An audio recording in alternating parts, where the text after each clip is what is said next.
Accidental Marriage by Shadina. Chapter 7. Pain, that was the first thing that registered in young Edward's mind. Pain. Throbbing pain. His head had been turned into a bomb and was ticking down to explosion. His stomach turned in a very unpleasant manner. Hot acid rose into his throat, only to fall back down into his stomach. What was wrong with him? Ed had never felt like this before, ever. He cracked open his eyes, only to hiss in pain and close them. He buried his head into the firm bed and clenched the red sheets tightly. He was in pain. A spicy scent filled his nose, and he buried his head further into the unforgiving bed. Why was this part of the bed so hard? He moved his leg up slowly on to stop when it came in contact with something soft yet firm. Okay, now he needed to know what was going on. He forced his eyes open, even if it made the countdown in his head go faster. He saw his hands clenching the red sheets. No. Shirt. His gold eyes flicked up to the face of the sleeping colonel. That's when he realized that he had been asleep on his commanding officer, with their legs intertwined with one another. In fact, his knee was pressed between his legs. His eyes widened, and he quickly moved to get up. That had been a mistake. The bubbling acid rose up, but this time continued its journey upward, and Ed couldn't stop it. He leaned over, clenching his stomach in his last-ditch effort to stop it, but it only seemed to encourage it as the bile spilled from his mouth directly onto a sleeping Roy Mustang. A splash of hot liquid on his torso and a little on his face woke the normally hard sleeper up. His eyes widened, and he sat up and looked over at Ed, wide-eyed. He felt a lot of wet somethings slide down his front, and his dark eyes slowly lowered. There was a mess on him, and his eyes lifted up to look at Ed's still green but sheepish-looking face. After all, he'd just thrown up on him. Roy's face morphed into one of disgust and didn't change when Ed suddenly threw up on him again. "God damn it, Full Metal, go throw up somewhere else!" He yelled at him. What a way to wake up.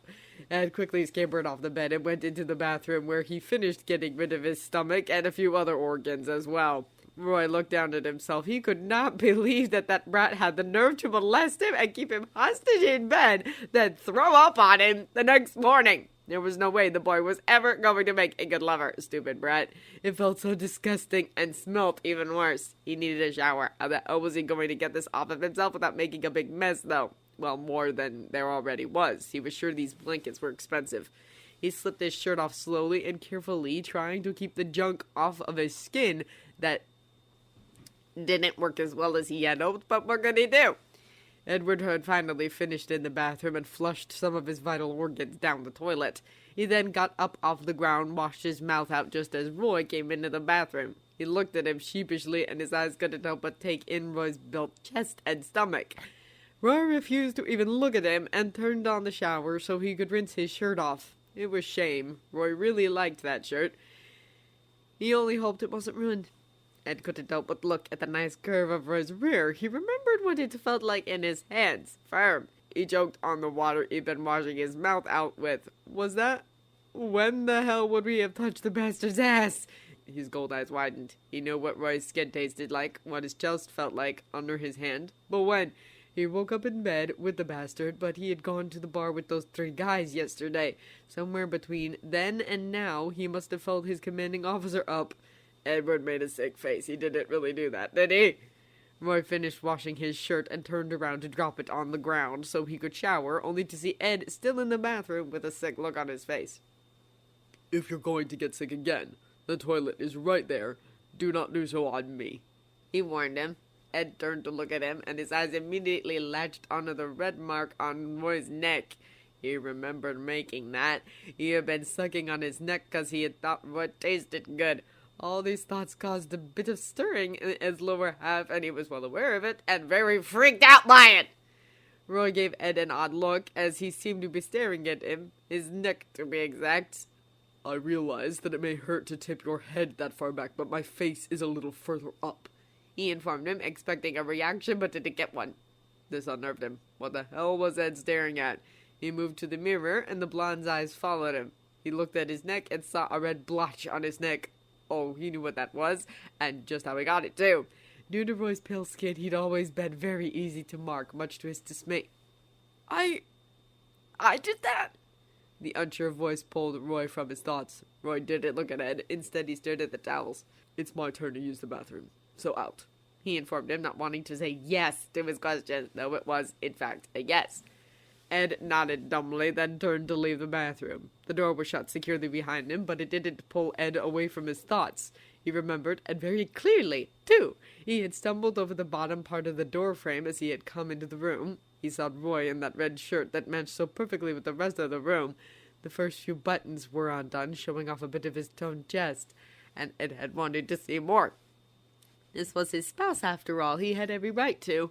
They were on their honeymoon, so they should be doing things like this, to see what the girls in both East and Central swooned at and begged for more. At some point, Roy had him in his arms and was carrying him, and his spicy scent filled Ed's nostrils. He had wanted so much to taste him, to see if he tasted like his scent.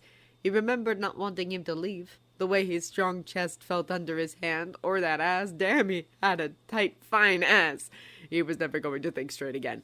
Ed needed to lie down, both him and another part. Roy showered, letting the hot water run down his body on its way to the drain.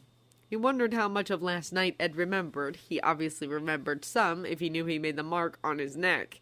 His hand went to touch where he suspected the red mark was. He hoped it would go away in a few more hours, but knowing his luck and skin, it wouldn't for another day. He removed his hand with a sigh and looked up into the spraying water. Why the hell did Ed do that last night? He remembered the game of bluff they'd played before they left for the Long Beach.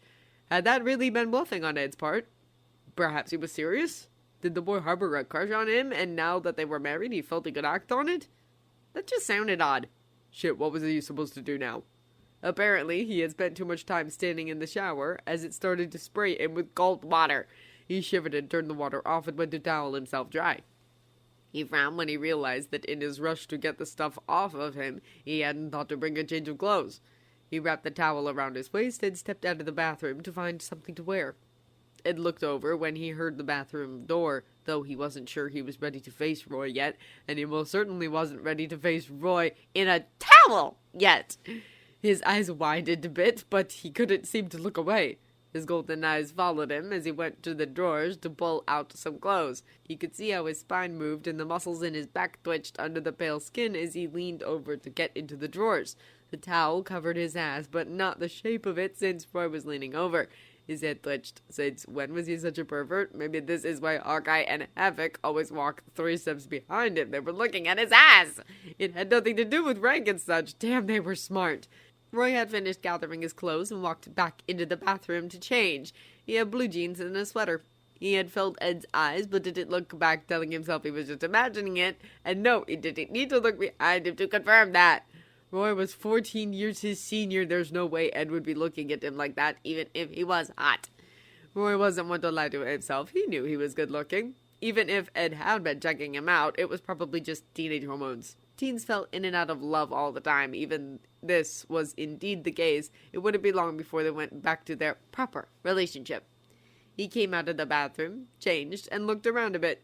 He frowned and looked over at Ed, catching his gold eyes with his own onyx ones. Feeling better? He asked him. Ed fought back a blush and nodded his head. Yeah, I feel fine, he said. Good. Roy nodded his head. Then you can enlighten me as to what the hell was going through your head yesterday, he said, irritated. Ed's eyes widened. He was hoping that Roy wouldn't even say anything about last night. The way he had tried to, well, he basically did molest Roy. He started trying to find the right words to explain his actions. Roy grew impatient, waiting for him. Full Metal, you were supposed to be staying in bed to finish recovering from that cold. So why, in the name of all things alchemized, were you off getting drunk somewhere?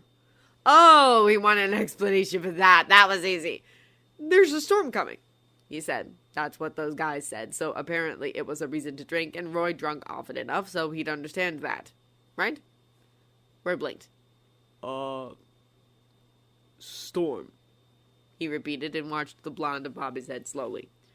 You drank because of a storm. His brows furrowed as he strained to find the connection between a storm and getting drunk. Yes, a storm. So I don't know why you're complaining. You drink all the time, Ed pointed out hotly, crossing his arms over his chest.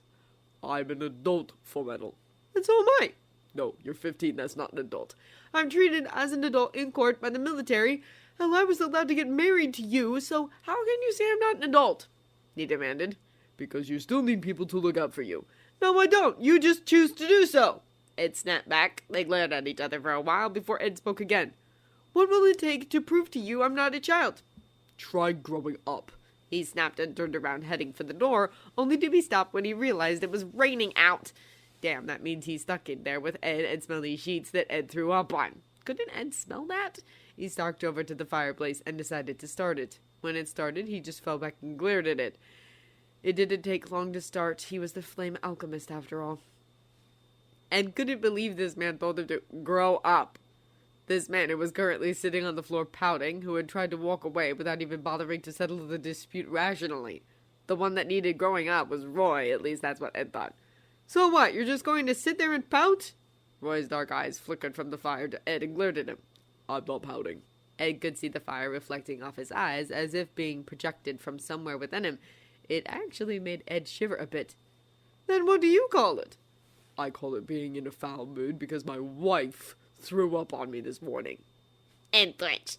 He did not just call him that. Surely that bastard knew better than that. Ed was not a girl. What did you call me? He demanded through clenched teeth. I honestly don't feel like repeating myself, Full Metal. He informed him and went back to staring into the fire. Ed jumped up to his feet, still standing on the bed. He pointed an accusing finger at the dark-haired man. You bastard! You called me your wife! Do I look like a girl to you? He demanded. Roy looked over at him almost lazily. You're joking, right? I don't honestly have to answer that, do I? Ed made his war cry and flung himself at Roy, causing the older man to fall back due to his weight and the fact he honestly wasn't expecting him to tackle him like that. He grunted when a metal leg portion dug into his thigh. That rather hurt, damn it! His hands were held down on either side of his head, and he glared up at the smirking blonde. Do I need to prove to you just how male I am? He asked him. Roy's eyes only narrowed further. It's sad that you have to prove it in the first place. He didn't bother to struggle, realizing last night that Ed was in fact stronger than him, so struggling wasn't going to help anything except make him look stupid and make Ed even happier. How I suggest you let me go, Full Metal, he said. Better yet, that's an order. You can't order me around right now, Colonel. We're not on the job, and we're on our honeymoon. Roy had enough of this joke and didn't look at all impressed, which kind of irritated Edward. Why couldn't he get a good rise out of the man? Seriously, what would it honestly take? Roy constantly gets one out of him, but he just couldn't get one in return. It wasn't human. Roy took advantage of Ed's sudden distracting thoughts and with his leg not pinned with automail managed to use it as leverage and turn them around. Ed soon found himself on his back with the colonel looking down at him. Grow up, Full Metal, he said before getting off of him. The two of them were on opposite sides of the room, not speaking to each other, not even looking in the same direction. Okay, Roy wasn't. Ed was sneaking glances over his book. Roy had his own book he was currently glaring at, hoping it would combust into flames. Room service had come and gone, taking the bedding and coming back with fresh stuff. They seemed to notice the tension in the air because they were quick. Ed couldn't believe Roy was acting this way. He'd never seen a grown man pout so much. Wouldn't even say anything to help or look at him.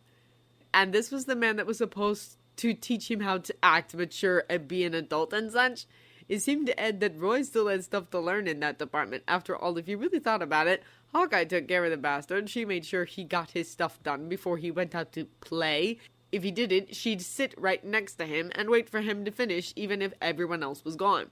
She scolded him if he was late, made sure he didn't do anything stupid, like when he went to use flame alchemy in the rain. If he was acting stupid, she'd call him on it. She brought him coffee every morning, and many times she took him home, if not her, Havoc did. He was sure there was even more than that, but that's just what he'd seen. So seriously, who was he to tell him to grow up? He stuck out his bottom lip a bit, and his eyes once again glanced over at the brooding man. Though we had to admit it was amusing seeing him like this. It wasn't something you'd see in the office, that's for sure. It almost pleased Ed that he could cause Roy to act like this. Of course, he was positive Roy didn't share his sentiments.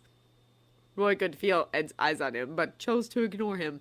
He was pissed off with him. He tries to be nice to his shortness, and look where we got him. Stupid brat, he was always a pain in the ass. Finally, it annoyed him so much that he had to look up. What? He demanded.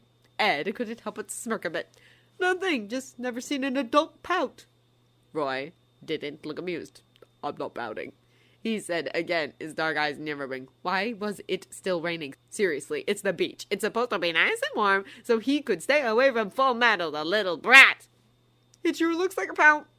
I suppose you would know, wouldn't you, Full Pout a lot? Roy snapped back. Who the hell are you calling so small that he's mistaken for a pouting baby? He yelled. Roy couldn't help but smirk at him. Who do you think I'm calling that? He asked, grabbing for the closest thing to normal that he could get. Ed crossed his arms and huffed irritatedly, puffing his cheeks just a bit in a juvenile fashion. It caused Roy to chuckle. Shut up! The blonde muttered and went to go soak on his bed. Roy, feeling oh so much better, went back to his book with a smirk.